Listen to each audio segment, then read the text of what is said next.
When I was grieving over the death of my father-in-law, my husband, Tom, made an unexpected declaration. I was shocked and lost for words at what he said. Now that I've got the inheritance, I don't need you, my ATM, anymore. Let's get a divorce. I couldn't grasp the meaning of his words immediately. Did he just refer to me as an ATM and say that my role was over? What do you mean?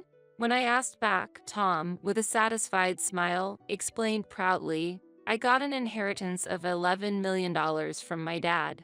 So, I don't need you anymore. Then he poured out his complaints about me. Do you know how uncomfortable I've been? Despite my expectations for the arranged marriage pushed by my dad, I was disappointed when a modest woman like you showed up. If that was the case, he could have simply declined the marriage.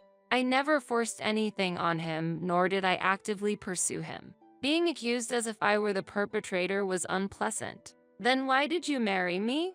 You could have just refused. The reason is obvious. For the money. Who else would marry someone like you? I couldn't stay silent any longer.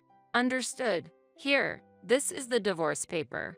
I agreed to divorce him while keeping a certain fact to myself. It will be interesting to see how much he regrets this later. I am Amy Morgan, 42 years old, running an apparel company. I married Tom 2 years ago. He is 2 years younger than me. Our marriage began with an arranged meeting. He was the only son of Mr. Morgan, the president of the company I had long been doing business with. Initially, President Morgan saw him as the successor to the business. However, Tom had no such intention and was not particularly skilled in business. As a result, he was quickly removed from the list of successors and worked as a regular employee. What attracted me to Tom was his generosity. Since I was young, I have been attentive to details and was often described as serious. While I was often praised for my academic interests, I was also avoided for being too stiff. In past relationships, I was told, you could be more feminine. It's like dating a boss. Those words were shocking, but I always felt I might be too serious, so I had to accept it. I was often despised for lacking flexibility. I tend to get too absorbed in trying to do everything perfectly. To me, Tom seemed like someone from a different world. Wait, today was the regular day off? I was immediately surprised by Tom's attitude on our first date. We went out because Tom said he would take me to a restaurant he recommended, only to find it was closed on that day. Normally, I would be flustered by such an unexpected situation, but Tom was not. How about that diner then? He suggested another option right away. His flexible response was refreshing to someone like me, who lacks flexibility. Being with him, I might grow to respond more flexibly like him, I thought, deciding to marry Tom. I faced more opposition than expected, and some even advised me quietly that there was a more suitable partner out there.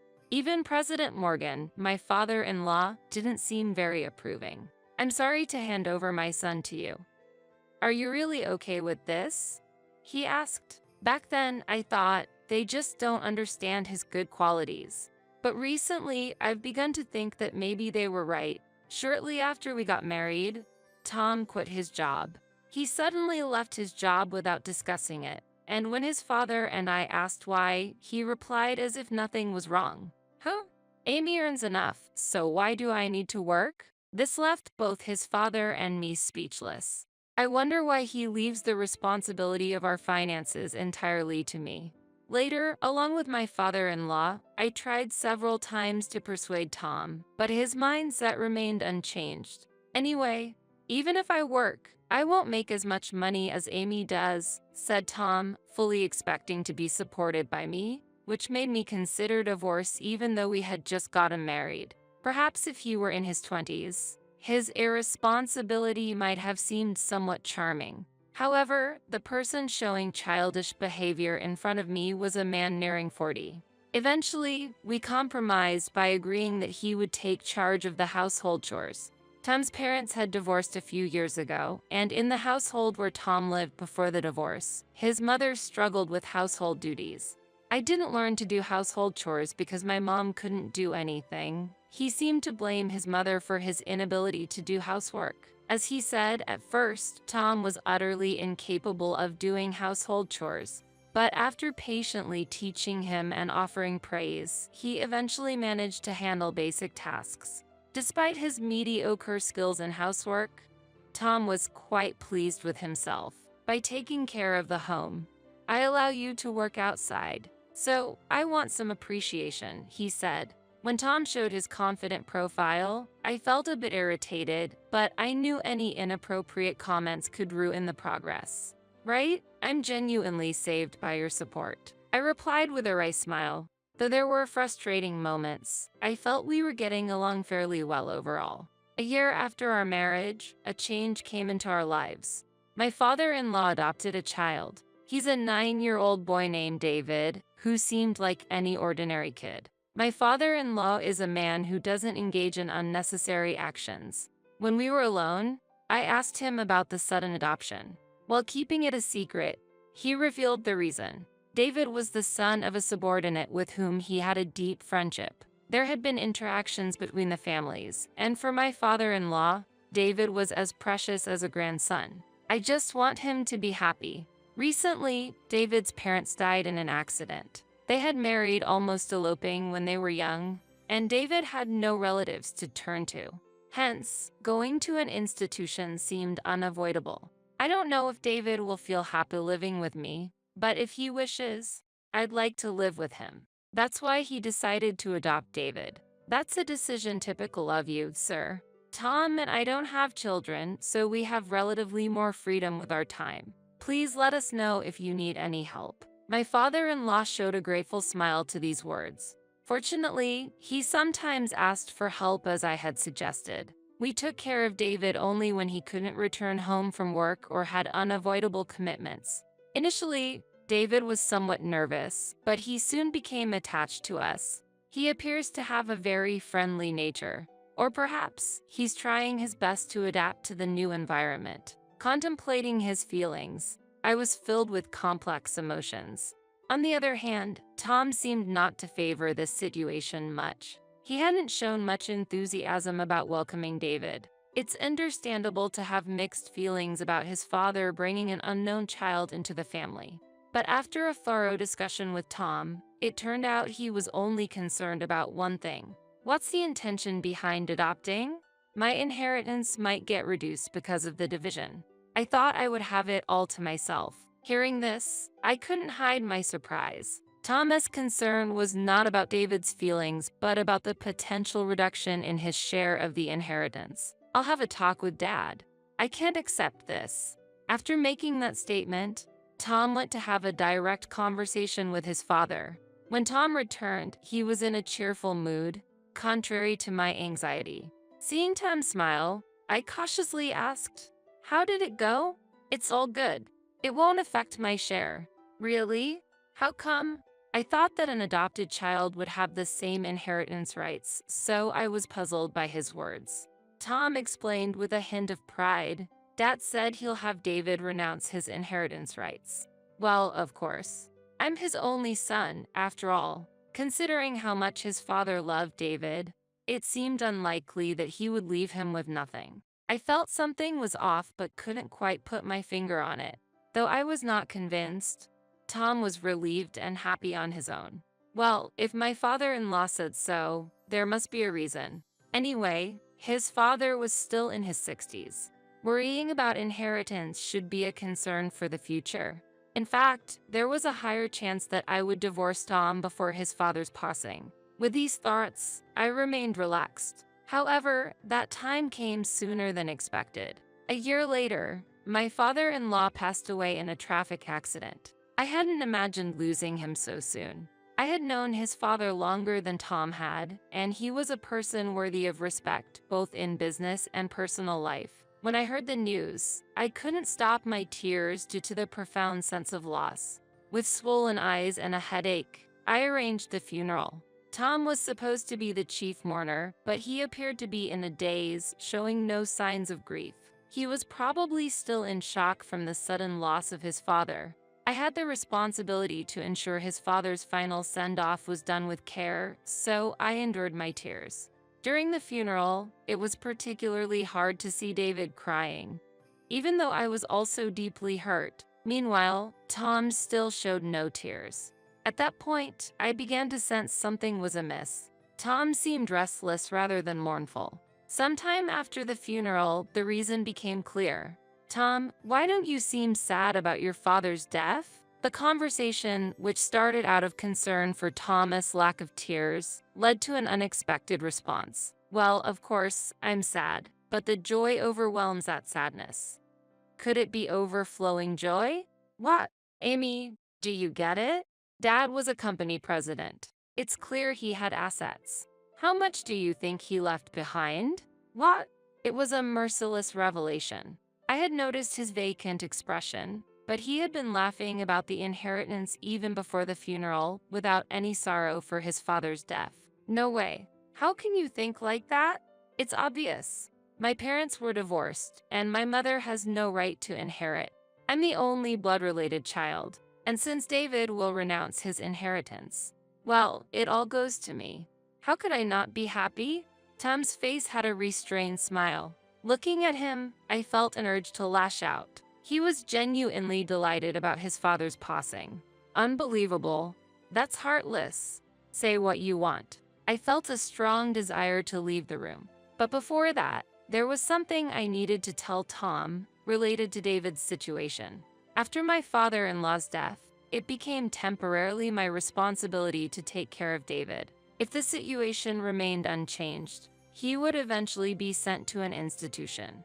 I had a strong desire to raise him with my own hands.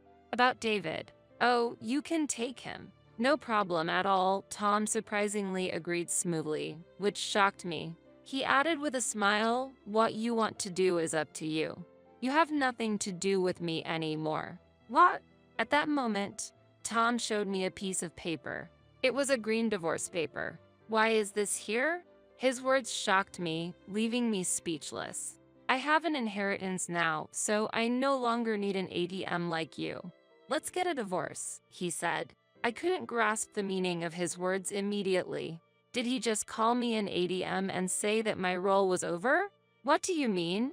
Tom, smiling contently, explained. "I inherited $11 million from my dad, so I don't need you anymore." Tom continued, "Now, I can be free from work. I don't have to be considerate towards you or handle the bothersome chores myself. How joyful is that?"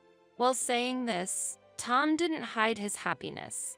Witnessing his behavior, I felt deep disappointment. The inheritance was money obtained through my father-in-law's death. Yet, he was excited as if he had won the lottery. I had already sensed it, but now there was not a trace of sorrow or mourning for his father in Tom. He seemed genuinely immersed in his joy. However, money is a scary thing. It's not rare for someone who comes into a great fortune to change their personality. Perhaps Tom was just overly excited at the moment because of the money in front of him. "Calm down, Tom. Let's talk." Saying this, I placed my hand on his shoulder, but Tom brushed my hand off and yelled at me angrily.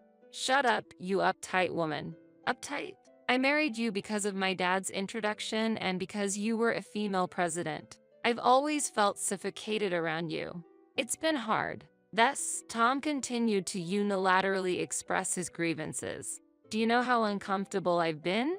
Despite my expectations for the arranged marriage pushed by my dad, I was disappointed when a modest woman like you showed up. If that was the case, he could have simply declined the marriage. I never forced anything on him, nor did I actively pursue him. Being accused as if I were the perpetrator was unpleasant. Then why did you marry me? You could have just refused. The reason is obvious. For the money. Who else would marry someone like you?" Tom wore a sneering smile. "Essentially, he got married to me because of my wealth."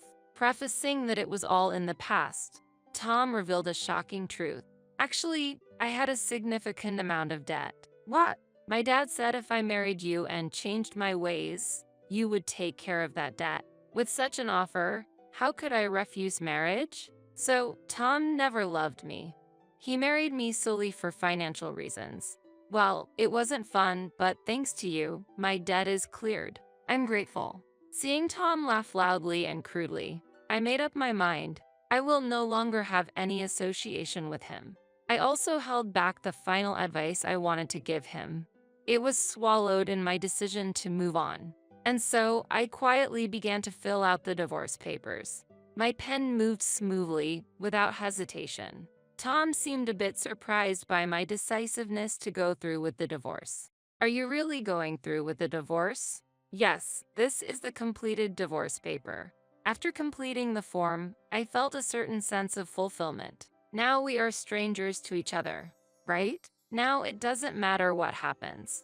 Whether you're with that kid or I'm with a new girlfriend, it's all free.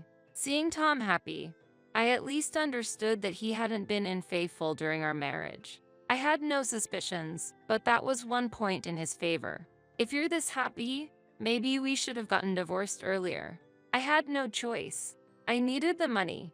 I watched as Tom put the divorce papers in his bag and hurried out of the house. Living in this house, where I had shared life with Tom, and continuing there with David didn't feel right. I decided it was best to start anew. It felt like the perfect timing to move then, so I decided to sell the house. I preferred to live closer to my parents' home. It would be a support system for both David and me. David would have to change schools, but he consented, saying, "It's no problem." Though there was a bit of sadness, this allowed me to freely proceed with looking for a new place. After carefully considering many options, I made a decision. The most crucial factors were easy access to my parents' home and a good location. The price was high, but considering David, I was confident it was the right choice. David came along to view the property and was thrilled, exclaiming, "This is luxurious."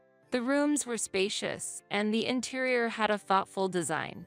There was ample storage space, and to my surprise, there was also a pool. I didn't need a pool myself, but David was very excited about it. Wow, amazing. If David is happy, that's enough for me. And so, we moved to our new home. At first, we both took time to get used to it, but gradually the new house became our place of solace. Then one day, I received a message from Tom. He seemed very troubled and wanted to meet urgently to apologize. I had a rough idea why he was making such a proposal suddenly, though I had the option to ignore him. I decided to meet him since he insisted. I left David with my mother and headed to the diner I had chosen. Tom appeared to have arrived before me. Sitting in a corner of the diner, he looked pale as if he was about to cry. "Amy," as he stood up upon seeing me, I looked back at him coldly. "What do you want? We're strangers now." "Please don't say that. Actually, Dad had debts." "Damn, I never thought Dad would." "What about it? You received an inheritance of $11 million, right? Just pay it off with that." "Well, the thing is, the debt is more than that." It turned out the debt exceeded the $11 million inheritance. As a result, Tom, who inherited both the assets and debts, was now burdened with the debt. I didn't sign up to inherit debt. Tom looked downcast. "Please, Amy, you must have some decent money, right? We were once married, so can't you help me?" Tom pleaded with a servile smile. Did this man not remember what he said before? After looking down on me and calling me an ADM? Why would he ask for help from me then? It's quite something that he's even reached out to me. Over the phone, he said he wanted to apologize in person, but he hasn't apologized yet. You really despised our marriage, didn't you? You said you regretted it, so why are you asking for help now? Well, at that time, I never thought things would turn out like this. His nonchalance is astounding. He thought he no longer needed my money, but when he needed it again, he crawled back to me. Unfortunately, I can't meet your expectations. I don't have any money. What? No, I know your business is doing well. You're lying. He was in a difficult situation because of his own actions, and he shouldn't even complain to someone unrelated like me. I'm not lying. I just don't have the spare funds to lend to you. Even an ADM won't give out money if there's no prospect of getting it back, right? Tom seemed to remember what he had previously said to me and looked a bit guilty. Still, he didn't apologize, too full of pride. Why are you so cold? Don't you care about me at all? Remember what you said at the divorce? Once we divorce, we're strangers. We have nothing to do with each other, that's what you said. I couldn't understand why he acted like he was the victim. His brazenness was astonishing, as if he has a special talent for forgetting inconvenient truths. I then played back his words from that time. Yeah, I might have said something like that, but I didn't mean it, you know? I never imagined things would turn out like this. Tom leaned on the table, looking dejected. I hoped there was something left, but Dad's lawyer said I am not the beneficiary of his life insurance. I see. Haha. My laughter made Tom look at me in surprise. Don't tell me, Amy. Did Dad leave something to you? No, not to me. Why did you laugh, then? I just felt a bit sorry for you. Life insurance is one way to avoid inheriting debt. That's why my father-in-law had David renounce his inheritance and used life insurance to leave something for him. In fact, it turned out David was the beneficiary of the life insurance. Is that all you wanted to talk about? If there's nothing else, I'm leaving. There's nothing I can do for you. Wait, can we start over? I was just confused because of my dad's issues at that time, but you were always focused on money, weren't you? I see right through you. Tom tried to deny it, but I was no longer going to be deceived. After all, I owe him nothing anymore. Sorry, someone important is waiting for me at home. With that, I left the diner. I heard Tom crying out behind me, but to me, it was just irrelevant noise. I needed to hurry home. David might be waiting for me, hungry, or maybe he's already eaten. I hurried towards the station. I don't know much about Tom's current situation, but I heard he's juggling multiple part-time jobs to pay off his debt. He couldn't get hired as a full-time employee anywhere due to lack of qualifications and motivation. Once, while on my way to a client, I saw Tom working at a store. He looked significantly older and exhausted, a stark transformation caused by his previous lifestyle of relying on others' finances. I feel no sympathy for him. On the other hand, David and I are living peaceful days. We have arguments and disputes sometimes, but I take it as a sign that David is opening up to me. I plan to support him until he becomes independent. That's the last wish of my father-in-law and my current purpose in life.